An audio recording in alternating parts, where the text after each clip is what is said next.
하나님의 말씀은 고린도전서 15장 1절에서 11절까지입니다. 제가 가진 성경으로는 신약 281쪽입니다. 형제들아, 내가 너희에게 전한 복음을 너희에게 알게 하노니 이는 너희가 받은 것이요 또 그 가운데 선 것이라. 너희가 만일 내가 전한 그 말을 굳게 지키고 헛되이 믿지 아니하였으면 그로 말미암아 구원을 받으리라. 내가 받은 것을 먼저 너희에게 전하였노니 이는 성경대로 그리스도께서 우리 죄를 위하여 죽으시고 장사 지낸 바 되셨다가 성경대로 사흘 만에 다시 살아나사 게바에게 보이시고 후에 12 제자에게와 그 후에 500여 형제에게 일시에 보이셨나니 그 중에 지금까지 대다수는 살아있고 어떤 사람은 잠들었으며 그 후에 야고보에게 보이셨으며 그 후에 모든 사도에게와 맨 나중에 만삭되지 못하여 난 자 같은 내게도 보이셨느니라. 나는 사도 중에 가장 작은 자라. 나는 하나님의 교회를 박해하였으므로 사도라 칭함받기를 감당하지 못할 자니라. 그러나 내가 나 된 것은 하나님의 은혜로 된 것이니 내게 주신 그의 은혜가 헛되지 아니하여 내가 모든 사도보다 더 많이 수고하였으나 내가 한 것이 아니요 오직 나와 함께 하신 하나님의 은혜로라. 그러므로 나나 그들이나 이같이 전파하며 너희도 이같이 믿었느니라. 아멘. 고린도전서 15장 1절로 12절 말씀을 가지고 노력이 아닌 은혜 제목으로 하나님의 말씀을 나누고자 합니다. 본문 말씀 1절에 보면 복음을 받은 것과 복음으로 선 것에 대하여 말씀하고 있습니다. 그렇다면 받은 것과 선 것이 과연 누구의 노력일까요? 그것은 복음을 전하는 자의 노력과 또 복음을 받아들인 자의 노력이 합쳐진 결과물이라고 말할 수 있을 것입니다. 즉, 복음은 전하는 자가 있어야 복음을 받을 수 있고 또 복음을 받는 자도 그 복음을 듣고 받아들이고 그 안에 서야 또 그 안에 살아야 한다라는 말씀입니다. 우리는 개혁주의 신학의 두 가지 큰 틀을 이야기할 때 하나님의 주권과 인간의 책임을 함께 이야기를 합니다. 오늘 본문에서 그것들을 잠시 살펴볼 텐데, 먼저는 하나님의 주권에 대해서 생각해 볼 때 복음에 대해서 우리가 생각해 볼 수 있다라는 것입니다. 복음은 인간이 스스로는 알 수 없는 것입니다. 즉, 인간은 스스로 죄의 문제를 해결할 능력이 전혀 없습니다. 그래서 복음은 하나님의 주권이며 하나님의 은혜입니다. 하나님께서 인간들에게 은혜로 주신 것입니다. 그러므로 인간 스스로는 절대로 복음을 알 수도 없고 죄를 해결할 수도 없고 구원을 얻을 수도 없는 것입니다. 우리가 성경을 통해서 알 수 있는 인간의 본래적인 상태는 실로 절망적인 상태라는 것을 알 수 있습니다. 이러한 인간은 죄로 인한 멸망과 지옥 형벌을 받게 되어 있습니다. 또한 그가 당할 멸망과 또 형벌에 대하여는 누가 크다 누가 작다 경중을 따질 수가 없다라는 거죠. 즉, 누구는 큰 죄를 지었으니까 더 많이 고통을 당하고 누구는 작은 죄를 지었으니까 더 조금 고통을 당한다라는 논리는 세상 법정에서는 통할지 모르겠지만 멸망에 대해서는, 지옥 형벌에 대해서는 전혀 통하지 않는 것입니다. 왜 그렇습니까? 멸망받으면 그것으로 끝이기 때문입니다. 지옥 형벌 받으면 그것으로 끝이기 때문입니다. 이미 이 형벌을 받은 사람에게는 더 이상 아무런 소망이 없기 때문입니다. 우리는 여기서 복음을 우리에게 허락하신 것이 하나님의 주권이라는 것을 알 수 있습니다. 인간의 힘과 노력으로는 어떻게 해도 그 멸망과 지옥 형벌을 해결할 수 없다라는 것을 아시는 하나님께서 우리의 비참한 처지에 스스로 개입하신 것입니다. 하나님께서 주권적으로 개입하시고 역사하셨습니다. 복음의 사람의 힘과 노력은 0%입니다. 복음은 100% 하나님의 주권입니다. 조금 돌려서 말을 해볼까요? 하나님께서는 독생자 예수 그리스도를 우리에게 보내시지 않아도 되셨습니다. 예수님을 당연히 보내주셨어야 한다라는 그런 주장을 혹시라도 누가 한다라면 한마디로 택도 없는 주장입니다. 전적으로 하나님 마음입니다. 전적으로 하나님의 주권입니다. 여기에 대하여 오해가 있어서는 안 된다라는 것입니다. 하나님께서 당연히 우리를 위해서 예수님을 보내주셔야지, 이런 생각을 하면 안 된다라는 겁니다. 당연이라는 말을 거기에 사용하면 안 됩니다. 만약 그런 생각을 하거나 그런 주장을 하는 사람이 있다면 그런 사람에게 이렇게 말하고 싶습니다. 먼저 당신 자식부터 죽음의 자리에 내놓고 나서 그런 주장을 하십시오. 만약 그런 사람이 자기 자식을 죽음의 자리에 내놓았을지라도 그런 말은 해서는 안 됩니다. 우리에게 당연한 은혜가 어디에 있습니까? 지금 내가 구원받았다고 해서 그것이 당연한 것이었다라고 주장할 수 있는 사람이 누가 있습니까? 스스로 생각하기에 나는 구원받을 자격이 있다라고 생각하는 사람이 한 사람이라도 있습니까? 하나님 앞에 자격이 있다고 인정받을 수 있는 사람이 한 사람이라도 있느냔 말입니다. 우리의 생각이 전혀 엉뚱한 방향으로 나가고 있지는 않은지 점검해 보아야 합니다. 나는 당연히 구원받아야 할 사람이라고 생각하십니까? 진짜로 그렇게 생각하십니까? 그러나 당연한 것은 하나도 없습니다. 오직 하나님의 주권적 은혜만 있을 뿐입니다. 그러므로 하나님 앞에서 우리는 찍소리도 할 수 없는 것입니다. 교회에서 괜히 큰 소리 치는 사람들이 있습니다. 큰 소리만 치면 다 되는 줄 압니다. 그러나 그런 사람들 모두 회개해야 합니다. 하나님께서 보고 계시는 자리인데, 하나님께서 보고 계시는데 어떻게 큰 소리를 칠 수 있다라는 말입니까? 하나님께서 우리 한 사람 한 사람이 어떤 사람들인지 속속들이 다 알고 계신데 어떻게 큰 소리를 칠 수 있습니까? 말도 안 되는 소리입니다. 하나님의 주권과 은혜를 모르는 사람입니다. 그래서는 안 됩니다. 우리는 큰 소리 치는 사람이 될 것이 아니라 하나님의 주권적 은혜를 아는 사람이 되어야 할 것입니다. 그러므로 우리는 하나님 앞에 나갈 때마다 너무나 송구스럽고 너무나 죄송하고 나 같은 사람을 구원해 주신 것에 대해서 너무나 감사하고 감격하는 마음으로 당연이란 말은 이럴 때 써야 됩니다. 당연히 하나님 앞에 나가서 겸손한 모습으로 마음 중심에서부터 감사하고 기도하고 찬송하고 경배하고 예배드려야 하는 것입니다. 그렇다면 우리 자신의 신앙생활의 모습, 예배드리는 모습을 한번 돌이켜 보십시오. 어떻습니까? 우리의 신앙의 모습은 나 자신의 모습이 너무나 많이 보이고 있지 않습니까? 어떻게 하면 내가 드러날까? 어떻게 하면 내 목소리를 좀 크게 내볼까? 이것은 하나님 앞에 서 있는 신앙인의 자세가 아닙니다. 우리는 모두 하나님 앞에 나아갈 때, 그 엄위하시고 위대하신 하나님 앞에 나아갈 때 감히 하나님 앞에 나아가지 못할 사람을 나오라고 불러주신 그 큰 은혜를 생각하며 감사하는 마음으로 겸손하게 나아가야 합니다. 우리는 하나님의 주권적 은혜로 구원을 받은 사람이기 때문입니다. 그렇다면 인간의 책임에 대해서는 어떻게 이야기할 수 있을까요? 우리가 하나님 앞에 나아갈 때는 그 은혜를 생각하며 감사하며 나아가야 합니다. 즉, 우리는 하나님의 주권적 은혜에 대한 인간의 책임을 다하며 살아가야 하는 것입니다.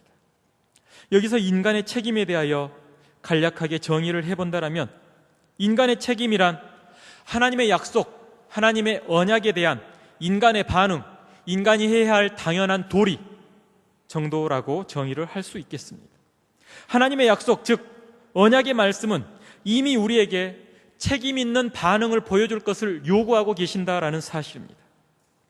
그런 하나님의 언약에 대하여 아무런 반응도 없고 책임도 지지 않는 그런 사람은 하나님 앞에 언약을 받을 자격을 상실하게 되는 것을 기억하시기 바랍니다. 하나님 말씀대로 살지도 않는 사람이 속으로 생각하기를 나는 평생 교회 열심히 다녔으니까 천국 갈 것이다, 그런 생각을 한다면 그것은 착각이라는 것입니다. 하나님의 실제적인 말씀에 대한 책임 또는 순종이 없이는 하나님의 자녀라고도 할 수 없고 천국 백성이라고도 할 수 없습니다. 겉으로만 그리스도인은 아무 소용이 없습니다.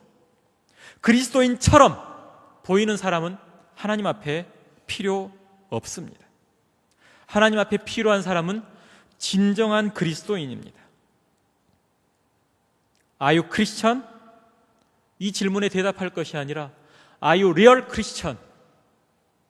이 질문 앞에 우리가 모두 진지하게 대답을 해 보아야 한다라는 것입니다.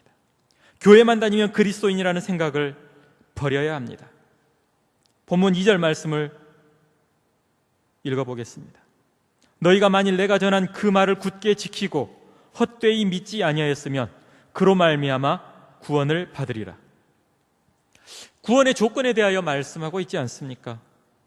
물론 개혁신학적인 구원의 개념은 예수 그리스도를 구주로 믿는 자들에게 주시는 하나님의 구원을 말합니다. 바울의 다른 서신들에서 바울이 주장한 것도 마찬가지입니다. 이신칭의, 이신득의라고 하는 말씀이죠. 교리죠. 그런데 오늘 그 똑같은 바울이 다른 구원의 조건을 이야기하고 있는 것처럼 말씀하고 있다라는 것입니다. 이것이 무슨 뜻일까요? 조금 전에 말씀드렸던 인간의 책임에 대한 부분입니다. 하나님의 말씀을 들었으면 그것을 믿고 굳게 지켜야 한다라는 뜻입니다. 신앙의 역사가, 신앙의 연조가 오래될수록 더 굳건한 믿음을 가져야 당연한 것 아니겠습니까? 역사가 깊을수록 그만큼 믿음이 든든해야 합니다. 그런데 사람은 역사가 깊을수록 믿음이 굳어지지 못하는 것 아닌가, 이러한 생각이 듭니다. 교회도 역사가 깊을수록 점점 믿음이 덜한 것 아닌가, 이런 생각이 듭니다. 우리 자신에게 또 우리 교회에 한번 던져보아야 할 질문이 아닌가 싶습니다. 오늘 본문에서 바울은 고린도 교회가 바울이 전해준 말을 굳게 지키고 제대로 잘 믿었으면 구원을 얻을 것이라고 확신 있게 전하는 말씀을 듣게 됩니다. 그리고 그 말씀을 우리에게 주시는 말씀으로도 받아들여야 합니다. 바울이 전한 말씀은 3절에서 4절까지 기록되어 있습니다.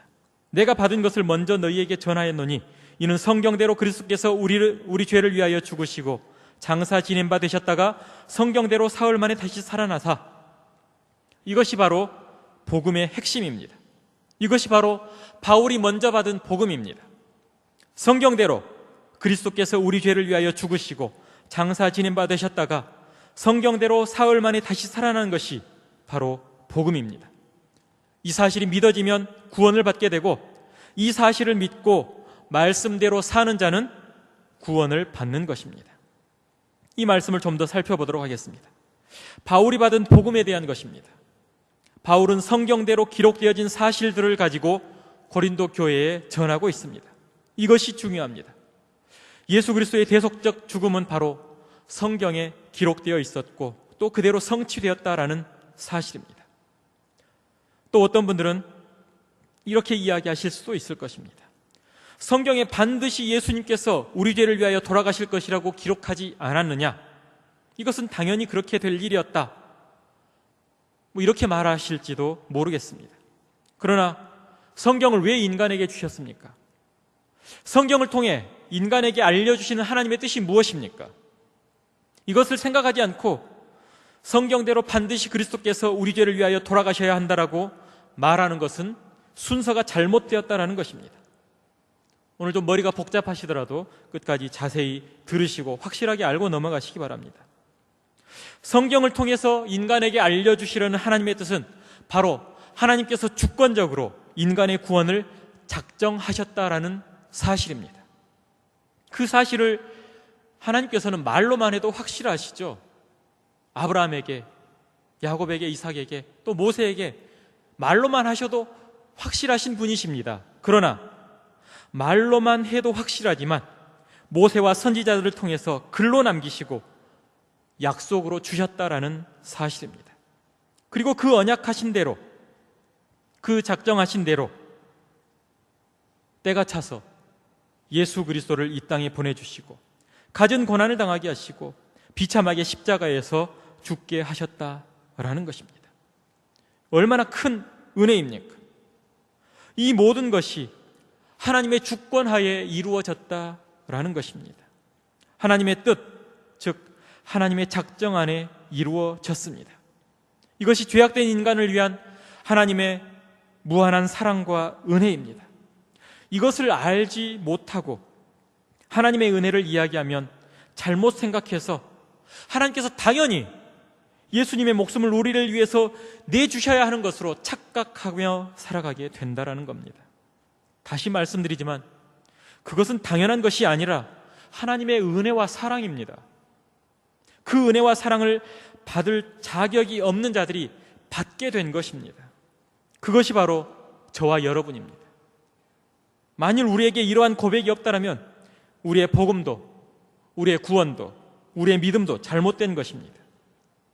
그러므로 우리가 믿는다라고 할 때, 구원받았다라고 할 때 반드시 그리고 지속적으로 하나님의 은혜와 사랑에 대한 감사함으로 살아가야 한다라는 것입니다. 오늘 말씀의 제목을 노력이 아닌 은혜라는 제목으로 말씀을 드리고 있습니다. 그러나 제목을 이렇게 잡았다고 해서 은혜만 필요하고 노력은 필요 없다라는 의미로 말씀드리고 있는 것이 결코 아닙니다. 오늘 설교의 중심 주제는 어쩌면 우리의 노력이라고 말씀드릴 수 있습니다. 제가 설교 초두에 말씀드렸던 개혁주의 신학의 큰 틀을 하나님의 주권과 인간의 책임이라고 말씀드렸는데, 그 중에 저는 오늘 인간의 책임 부분을 더 강조하고 있는 것입니다. 제가 왜 인간의 책임 부분을 더 강조하고 싶은지 그 이유에 대해서 잠깐 말씀드리겠습니다. 노력과 은혜를 이야기합니다. 이것은 어쩌면 행위와 믿음의 문제와 비슷하다고 할 수 있겠습니다. 행위 구원이냐 아니면 믿음 구원이냐, 참 어려운 문제입니다. 믿음으로 구원받는 것이 확실한데 믿고 구원받았다라는 사람의 행위가 개차반이라면 그게 진짜 구원받은 것인가? 물론 결론은 우리는 알 수 없습니다. 우리가 결정할 수 있는 문제가 아니라 오직 하나님께서 결정하실 문제겠죠. 그러므로 믿음과 행위의 문제에서 우리는 믿음이 있다라면 당연히 그에 합당한 행위가 있어야 된다라고 이야기를, 결론을 지을 수 있는 것입니다. 믿는다고 하면서 행위가 없다, 당연히 의심해 보아야 되지 않겠습니까? 비록 그것이 나 자신일지라도, 나 스스로 믿음이 있다라고 이야기하면서 행위가 없다라면 나 스스로를 의심해 보아야 한다라는 겁니다. 내가 정말 구원받았는가? 내가 진짜 구원받은 그리스도인인가? 자기 자신에게 이런 질문을 하면서 산다고 해서 손해볼 것은 없습니다. 오히려 그런 질문을 자주 하는 사람이 정말 하나님의 말씀대로 살아갈 수 있다라고 저는 자신 있게 말씀드립니다. 그러므로 노력과 은혜에 대해서 저는 이렇게 말씀드리고 싶습니다. 이것은 어떤 것이 구원받는 조건인가의 문제가 아니라 순서의 문제다라는 겁니다. 물론 순서상으로 언제나 하나님의 은혜가 먼저이고 그 다음이 인간의 노력입니다. 순서가 바뀌어지면 절대로 안 됩니다. 엉망진창이 됩니다. 이 순서가 바뀌어져 버리면 내가 하나님을 선택한 것이 되어버리고, 이 순서가 바뀌어져 버리면 내가 구원받고 싶어서 구원받은 것이 되어버린다라는 거죠. 구원의 주체는 하나님이신데 이 순서가 바뀌어버리면 구원의 주체가 인간이 되어버립니다. 절대로 그러면 안 됩니다. 말도 안 되기 때문입니다. 그러므로 이 순서는 절대로 바뀔 수 없습니다. 순서는 언제나 하나님의 은혜가 먼저입니다. 하나님의 은혜가 없다라면 구원도 없고 죄사함도 없고 천국도 없는 것입니다. 우리가 생각할 것은 그렇게 먼저 하나님의 은혜가 있고 난 다음의 문제입니다. 하나님께서 주권적으로 우리에게 은혜를 베풀어 주셨습니다. 이 하나님의 은혜 앞에 어떻게 해야 할지, 그것이 중요하다라는 겁니다. 어떻게 해야 됩니까? 지극히 송구스럽고 지극히 죄송한 마음을 가지고 오직 겸손한 마음과 감사하는 마음으로 당연히 하나님께 기도와 찬송과 경배와 예배로 영광 돌려야 한다라고 말씀드렸습니다. 오늘 수요 예배에 나오신 이 시간이 남아서 나오신 것이 아닙니다. 너무나 당연히 감사하는 마음으로 나오셔야 하는 자리입니다. 하나님께 영광 돌릴 시간과 방법이 더 없는지 살펴보고, 만약 있다라면 당연히 나와야 되고, 없으면 그 시간을 일부러 찾아서라도, 일부러 내서라도 하나님께 영광 돌려야 하는 것이 우리가 해야 할 책임 아닙니까? 우리가 해야 할 의무가 아닙니까? 어떤 사람들은 이렇게 주장하기도 합니다. 하나님의 은혜가 있었기 때문에 더 이상 다른 것은 필요가 없다. 이들의 주장이 진짜일까요? 이런 거짓말에 속아 넘어가면 하나님의 은혜를 다 까먹고 마는 것입니다. 하나님의 은혜가 임했다고 해서 인간의 노력이 없어도 된다라는 것은 결코 아닙니다. 이것 하나는 확실하게 알고 돌아가십시오. 노력이 아닌 은혜를 이야기할 때 은혜가 먼저이고 그 다음이 인간의 노력이다. 아무 노력도 안 해도 된다, 이런 생각을 하시는 분이 계신다라면 빨리 꿈을 깨야 합니다. 이 세상에 노력을 안 해도 되는 것은 없습니다. 특별히 신앙생활도 노력이 필요합니다. 아니, 자연스럽게 하나님의 은혜를 받았다라면 우리의 노력이 그냥 자연스럽게 삶에서 나타나야 됩니다. 그것이 은혜 받은 자의 자연스러운 모습이기 때문입니다. 그래서 어떤 사람이 은혜 받았는지 은혜 못 받았는지 알 수 있는 방법 중에 하나가 바로 자연스럽게 말씀대로 살아가려고 노력하고 있는가 아닌가를 보면 알 수 있습니다. 그런데 이러한 기본적인 노력도 하지 않고 신앙생활을 날로 먹으려는 사람들이 점점 많아져서 큰일입니다. 부인 치맛자락을 붙들고 있으면 천국 가는 줄 아는 사람, 가족 대표 한 사람만 열심히 교회 나가면 가족 모두가 천국 가는 줄 알고 있는 사람, 예배에 집중하지 않고 교회에 왔다 갔다만 해도 천국 가는 줄 아는 사람 등 아무 노력 없이 천국을 얻으려는 영적인 거지들이 많이 있다는 것입니다. 이런 사람들은 하나님의 은혜를 날로 먹으려는 사람들입니다. 영적인 거지 근성입니다. 그러나 거지는 거지일 뿐이지 자녀는 결코 되지 못하는 것을 기억하십시오. 하나님의 자녀가 되어야지 하나님께 빌부터 뭔가 얻어먹으려는 영적인 거지가 되지는 마십시오. 신앙생활은 신앙생활답게 해야 합니다. 그래서 신앙생활이 어렵습니다. 쉽다라면 이 자리가 꽉 찼겠죠. 누구나 다 이 은혜를 자기 것으로 받을 수 있는 것이 아닙니다. 하나님의 주권에 대한 인간의 책임이 어우러져야 합니다. 인간의 노력으로 구원받는 것은 아니지만 하나님의 은혜에 대한 당연한 반응, 즉 최대한 하나님을 잘 섬기려는 모습을 보여드려야 합니다.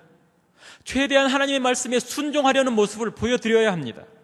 이것을 오늘 저는 노력이라고 말씀드리고 싶습니다. 신앙의 행위라고도 말씀드릴 수 있겠죠. 사도 바울은 하나님의 교회와 그리스도인들을 핍박하던 자였습니다. 그런 자가 하나님의 은혜를 받았습니다. 그렇다고 바울은 핍박자가 은혜를 받았으니 더 충성해야 되고 우리는 믿는 집안에서 태어났으니 덜 충성해야 한다라는 그런 의미는 아닙니다. 우리는 하나님께 은혜 받은 것 한 가지만으로도 목숨을 다 바쳐 충성해야 합니다. 사도 바울의 고백을 한번 들어보겠습니다. 10절 말씀입니다. 그러나 내가 나 된 것은 하나님의 은혜로 된 것이니 내게 주신 그의 은혜가 헛되지 아니하여 내가 모든 사도보다 더 많이 수고하였으나 내가 한 것이 아니요 오직 나와 함께 하신 하나님의 은혜로라. 이 고백에 동의하십니까? 이 고백을 같이 고백하시겠습니까? 사도 바울이 핍박자였다가 은혜 받았다고 해서 더 많이 수고할 이유가 무엇입니까? 없습니다. 더 많이 수고한 것에 대하여 사도 바울이 무슨 보상을 요구했습니까? 아닙니다. 오히려 사도 바울이 수고한 모든 것으로 하나님께서 주신 은혜가 헛되지 않았다라고 말하고 있습니다. 우리도 그렇게 해야 되지 않겠습니까? 우리에게 주신 은혜가 헛되지 않게 하려면 우리가 다른 사람들보다 더 많이 수고해야 합니다. 몸이 부서져라 수고해야 합니다. 목숨도 아끼지 말고 수고해야 합니다. 이것이 인간이 당연히 감당해야 할 노력의 부분입니다. 이러한 노력을 하시겠습니까? 이러한 노력을 당연히 감당해야 됩니다. 그리고 나서 우리가 하나님 앞에 무엇이라고 말해야 합니까? 사도 바울은 내가 한 것이 아니다 말씀하고 있습니다. 그렇다면 누가 하신 것입니까? 그것마저도 자기가 더 많이 수고했다라고 이야기하면서도 그 수고한 수고마저도 오직 나와 함께 하신 하나님의 은혜로라 고백하고 있다라는 것입니다. 내가 수고한 것도 내가 한 것이 아니라는 겁니다. 내가 수고하고 노력한 것도 하나님의 은혜라고 고백해야 한다라는 것입니다. 요즘 신앙생활하기 얼마나 편해졌습니까? 주일날 교회 안 나와도 TV만 돌리면 기독교 방송 채널이 몇 군데나 되는지 모릅니다. 아주 자기 마음대로 신앙생활 하지 않습니까? 신앙생활 하고 싶으면 하고 말고 싶으면 많은 것처럼 하는 사람이 얼마나 많습니까? 이것은 자기의 처한 상황과 자기의 신분을 잊어버리고 사는 사람의 모습입니다. 자기가 누군지 모르니까, 내가 누군지 모르니까 내가 뭘 어떻게 해야 할지 모르고 있는 것입니다. 그래서 신앙생활도 띄엄띄엄 하는 것입니다. 초신자들도 아닌데 신앙생활 몇십 년씩 했다고 하면서도 자기 마음대로 믿는다라면 그것은 문제인 것입니다. 이런 사람이 없어야 되는데 있는 게 문제입니다. 이런 사람들에게 꼭 들려주어야 할 말씀이 있습니다. 예수님께서 하신 예와 한 가지만 말씀드리겠습니다. 누가복음 7장 7절로 10절까지 말씀입니다. 제가 읽어드립니다.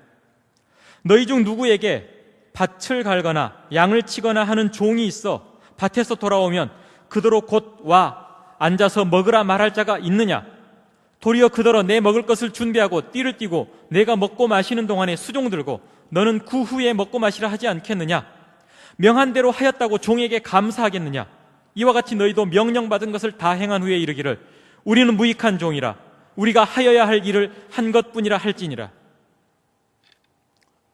이 예수님의 예화는 우리의 신분에 대해서 잘 말씀해주고 있습니다. 그리고 우리가 해야 할 행동에 대해서도 잘 말씀해주고 있습니다. 우리는 무익한 종이라 우리가 하여야 할 일을 한 것뿐이라.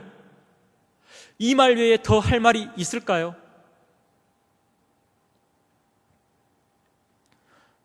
종이 주인님 저 잘했죠? 라고 한마디 한다고 주인이 듣기는 하겠습니까? 오히려 주인에게 혼나고 말 것입니다.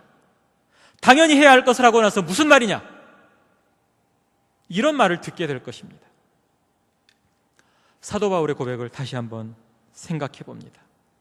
내가 나 된 것은 하나님의 은혜로 된 것이다. 내가 모든 사도보다 더 많이 수고하였으나 내가 한 것이 아니다. 모든 것이 오직 나와 함께 하신 하나님의 은혜다. 이 고백이 어떻습니까? 바로 우리가 해야 할 고백이 아닙니까? 우리가 뭐 잘한 게 있다고 하나님 앞에서 저 정말 일 많이 했습니다 이렇게 이야기하겠으며 저 일 많이 했으니까 칭찬해 주세요 라고 요구할 수 있겠습니까? 그럴 수 없습니다.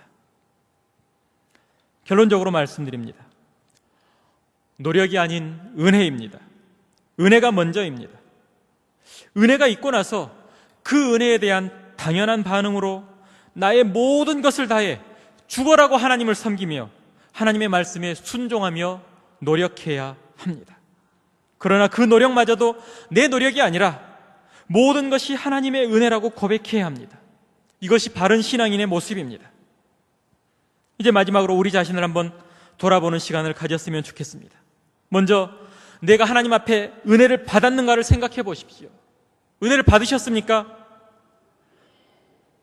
만약 정말로 은혜를 받았다라면 내가 그 은혜에 감사하며 감격하여 전심으로 하나님을 섬겼는지, 그리고 하나님의 말씀에 순종하며 살았는지, 하나님을 섬기기 위해 얼마나 노력했는지 살펴보아야 합니다. 그러나 전심으로 하나님을 섬겼다라고 할지라도, 그렇게 했다고 할지라도 결론은 다시 하나님의 은혜입니다. 내가 노력했던 그 모든 것이 하나님의 은혜라고 고백해야 합니다. 그때 우리는 하나님 앞에 올바른 신앙인으로 서게 되는 것을 기억하시고 지금까지와 앞으로의 모든 것을 하나님의 은혜로 고백하시는 모든 성도 여러분들 되시기를 예수님의 이름으로 축원합니다.